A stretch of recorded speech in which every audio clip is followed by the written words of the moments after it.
Muy buenos días, muy buenas tardes. Un abrazo especial para el grupo de Escribir para Perdurar y para el grupo de Sentires, ambos talleres que compartimos conmigo, la profe Tere Bertarelli. La lectura y la escritura son el eje, y en este tiempo tan especial en que desde todos los lugares del CEPRAM vamos abordando esto que va resultando un tiempo de aislamiento, de confinamiento, de estar un poquito más distante de los afectos, pero muy vinculados por otros caminos. Esta pantalla, todo lo que es la tecnología, nos pone cerca. Y en estos encuentros hemos ido compartiendo, en los últimos, algunas cuestiones vinculadas a la poesía, al lenguaje poético, a la posibilidad de que la palabra tienda puentes, que la palabra nos permita, sobre todo en el acto de escritura, sembrar esperanza, decirnos cosas que recuperen el asombro. Bueno, hoy quería destacar, entre otras cosas, 3 aspectos en todo acto de lectura. Esto, por supuesto, lo dicen todos los especialistas y nos damos cuenta nosotros como lectores.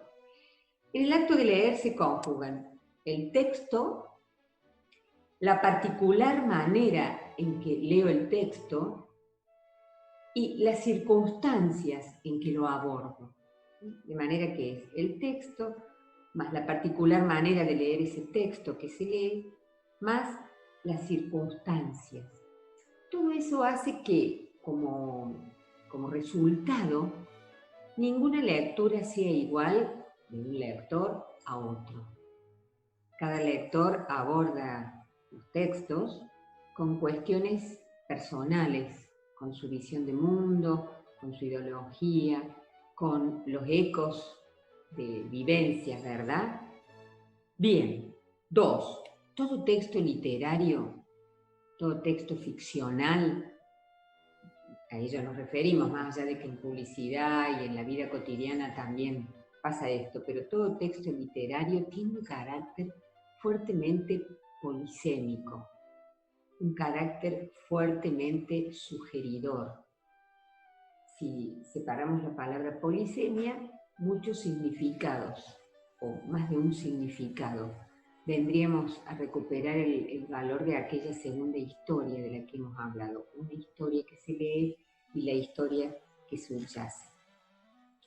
Por eso, al leer un texto se activan una serie de resonancias porque esa palabra es generadora de mucho más que un único significado.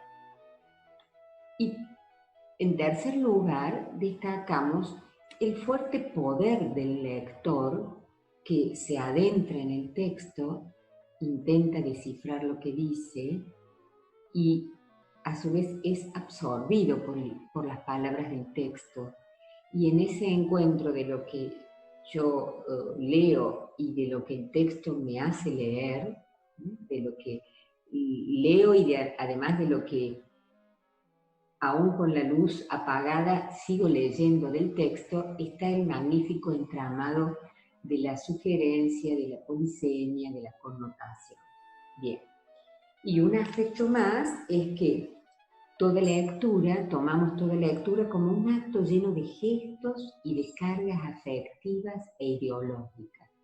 Toda lectura lleva toda esta carga de gestos y carga afectiva que además es el texto tiene toda una carga puesta por el escritor de gestos, de ideología y de decir propio de esa persona que ha escrito, ¿no? Es como el encuentro de dos mundos, el de quien lee y el de quien ha escrito, digamos lo que el escritor quería decir, lo ha dicho a través de sus palabras.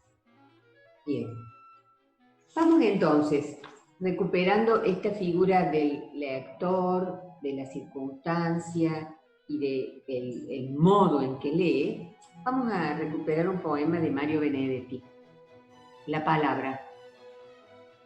La palabra pregunta y se contesta. Tiene alas o se mete en los túneles. Se desprende de la boca que habla y se desliza en la oreja hasta el tímpano. La palabra es tan libre que da pánico. Divulga los secretos sin aviso e inventa la oración de los ateos. Es el poder y no es el poder del alma, y el hueso de los himnos que hacen patria. La palabra es un callejón de suertes y el registro de ausencias no queridas. Puede sobrevivir al horizonte y al que la armó cuando era pensamiento. Puede ser como un perro o como un niño y embadurnar de rojo la memoria. Puede salir de casa en silencio y regresar con el morral vacío. La palabra es correo del amor, pero también es arrabal del odio. Golpea en las ventanas si diluvia y el corazón le abre los postigos.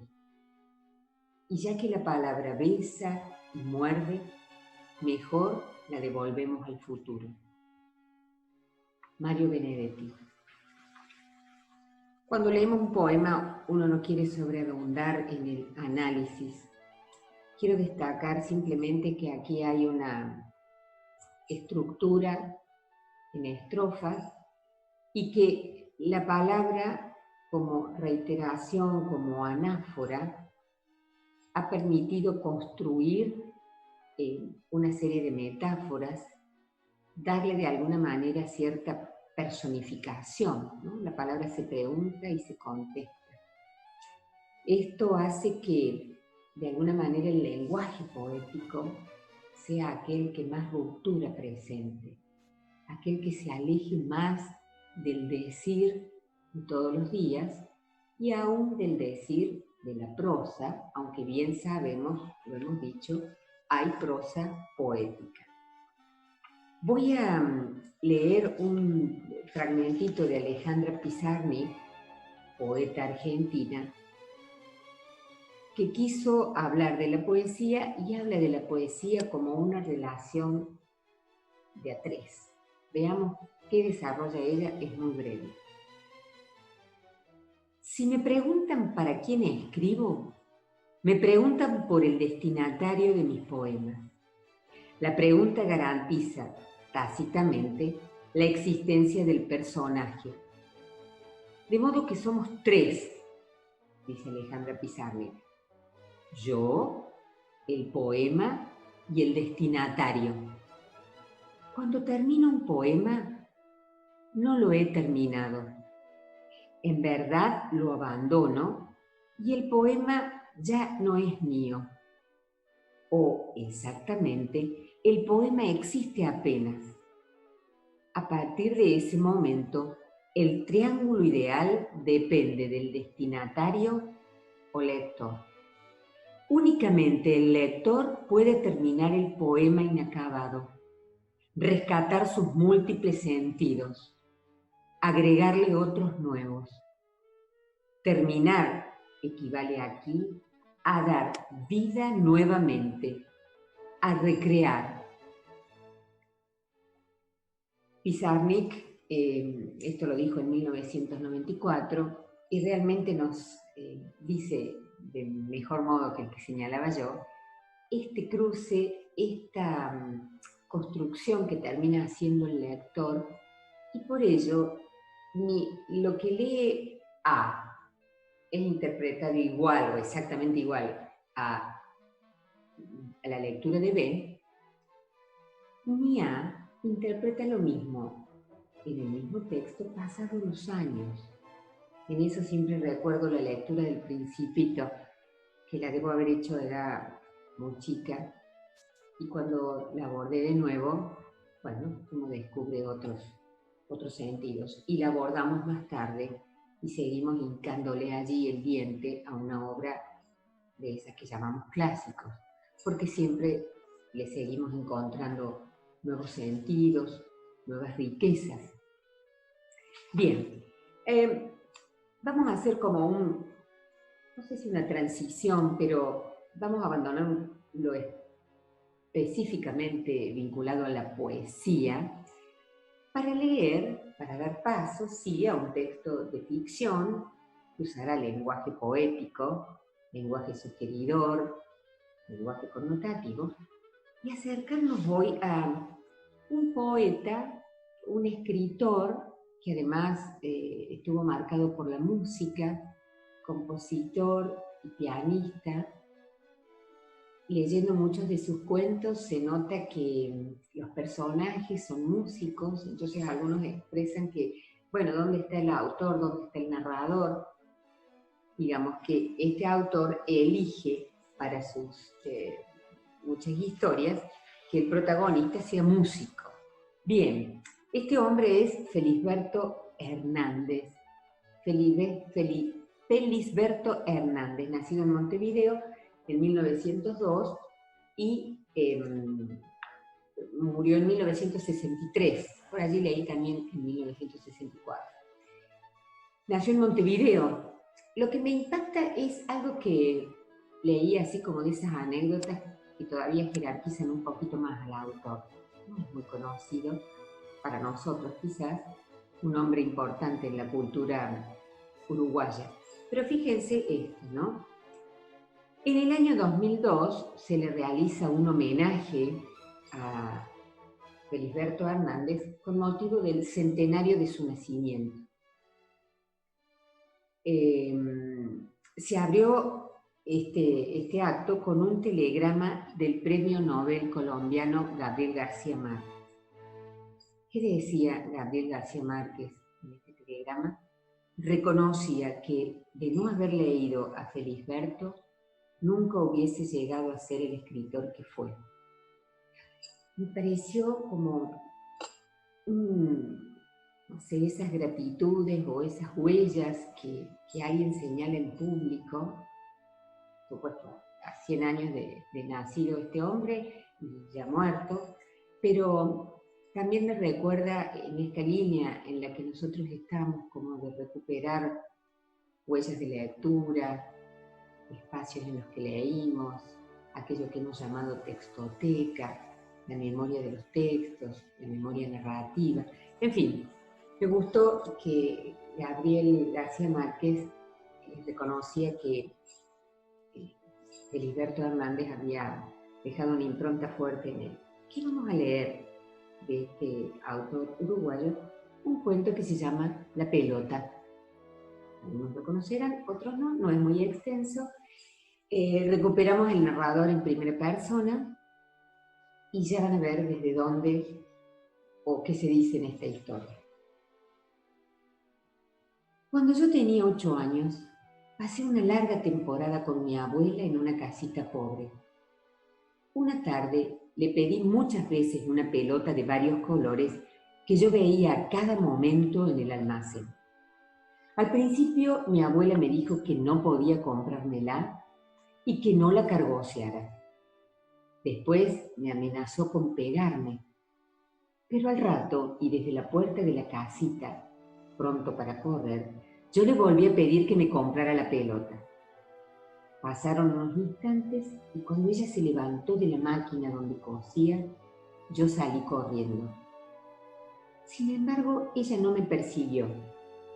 Empezó a revolver un baúl y a sacar trapos. Cuando me di cuenta de que quería hacer una pelota de trapo, me vino mucho fastidio. Jamás esa pelota sería como la del almacén. Mientras ella la forraba y le daba puntadas, me decía que no podía comprar la otra y que no había más remedio que conformarme con él. Lo malo era que ella me decía que la de trapo sería más linda. Era eso lo que me hacía rabiar. Cuando la estaba terminando, vi cómo ella la redondeaba. Tuve un instante de sorpresa y sin querer hice una sonrisa, pero enseguida me volví a encaprichar. Al tirarla contra el patio, el trapo blanco del forro se ensució de tierra. Yo la sacudía y la pelota perdía la forma. Me daba angustia de verla tan fea. Aquello no era una pelota. Yo tenía la ilusión de la otra y empecé a rabiar de nuevo. Después de haberle dado las más furiosas patadas, me encontré con que la pelota hacía movimientos por su cuerpo, tomaba direcciones e iba a lugares que no eran los que yo imaginaba. Tenía caprichos que me hacían pensar que ella tampoco tendría ganas de que yo jugara con ella. A veces se achataba y corría con una dificultad ridícula. De pronto parecía que iba a parar, pero después resolvía dar 2 o 3 vueltas más. En una de las veces que le pegué con todas mis fuerzas, no tomó dirección ninguna y quedó dando vueltas a una velocidad vertiginosa. Quise que eso se repitiera, pero no lo conseguí. Cuando me cansé, se me ocurrió que aquel era un juego muy bobo. Casi todo el trabajo lo tenía que hacer yo. Pegarle a la pelota era lindo, pero después uno se cansaba de ir a buscarla a cada momento. Entonces la abandoné en la mitad del patio. Después volví a pensar en la del almacén y a pedirle a mi abuela que me la comprara. Ella volvió a negármela, pero me mandó a comprar dulce de membrillo. Cuando era día de fiesta o estábamos tristes, comprábamos dulce de membrillo. En el almacén no quise mirar la otra, aunque sentía que ella me miraba a mí con sus colores fuertes. Después que nos comimos el dulce, yo empecé de nuevo a desear la pelota que mi abuela me había quitado. Pero cuando me la dio y jugué de nuevo, me aburrí muy pronto. Entonces decidí ponerla en el portón y cuando pasara uno por la calle tirarle un pelotazo. Esperé sentado encima de ella. No pasó nada. Al rato me paré para seguir jugando y al mirarla la encontré más ridícula que nunca. Había quedado chata como una torta. Al principio me hizo gracia y me la ponía en la cabeza. La tiraba al suelo para sentir el ruido sordo que hacía al caer contra el piso de tierra y por último la hacía correr de costado como si fuera una rueda. Cuando me volvió el cansancio y la angustia, le fui a decir a mi abuela que aquello no era una pelota, que era una torta y que si ella no me compraba la del almacén, yo me moriría de tristeza. Ella se empezó a reír y a hacer saltar su gran barriga. Entonces yo puse mi cabeza en su abdomen y sin sacarla de allí me senté en una silla que mi abuela me arrimó. La barriga era como una gran pelota caliente que subía y bajaba con la respiración. Y después yo me fui quedando dormido. Un texto en primera persona, el narrador es un niño, que nos permitirá pensar, recordar, evocar, recuperar mucho. En este tiempo nos estamos dando todos los permisos y justamente en esto que hemos llamado el aljibe interior, y miren, les traía de Rilke una expresión que me encantó. Rilke fue aquel de quien leímos unos consejos en el encuentro interior. Habla de una existencia rebosante surge de mi corazón. Una existencia rebosante surge de mi corazón. Y yo creo que alude al recinto del mundo interior y que abarca la totalidad de los seres. Recinto del mundo interior. El corazón es el recinto del mundo interior. Bien, una tarea que se desprende de este cuento y vamos terminando. Volver a leer el cuento, volver a escucharlo. Yo se los voy a acercar a mi grupo de los 2 talleres por escrito. Propongo que cada uno escriba en 5 minutos, si quieren tomarse más, un listado de objetos de la niñez, o un listado de recuerdos agradables y desagradables. Enumerarlos por escrito muy brevemente, pero usar el papel. Leerlos en voz alta, ver que no falte nada. 5 minutos, listado de objetos de la niñez o un listado de recuerdos agradables y desagradables. Luego de ello, elegir uno de los objetos o uno de los recuerdos y desarrollarlo en un texto. Uno de los objetos o uno de los recuerdos y desarrollarlo en un texto. Por supuesto que puede ser más de uno, sobre todo la gente en taller por ahí escribe mucho más, tienen la palabra encendida. Y ya concluyendo, para no hacerla tan extensa en esta oportunidad, voy a recuperar, más que recuperar, voy a leer un texto de Borges, que se llama Las cosas, un poema de Borges. El bastón, las monedas, el llavero, la dócil cerradura, las tardías notas que no leerán los pocos días que me quedan, los naipes y el tablero, un libro y en sus páginas la ajada violeta, monumento de una tarde sin duda inolvidable y ya olvidada, el rojo espejo occidental en que arde una ilusoria aurora. ¡Cuántas cosas! Limas, umbrales, atlas, copas, clavos, nos sirven como tácitos esclavos, ciegas y extrañamente sigilosas. Durarán más allá de nuestro olvido. No sabrán nunca que nos hemos ido. Las cosas, poema de Jorge Luis Borges, en Poesías Completas.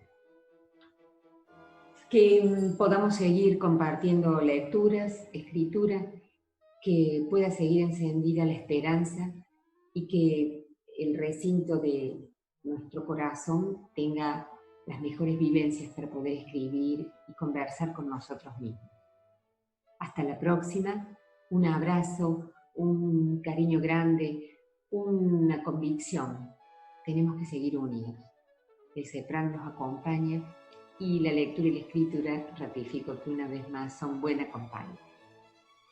Hasta la próxima.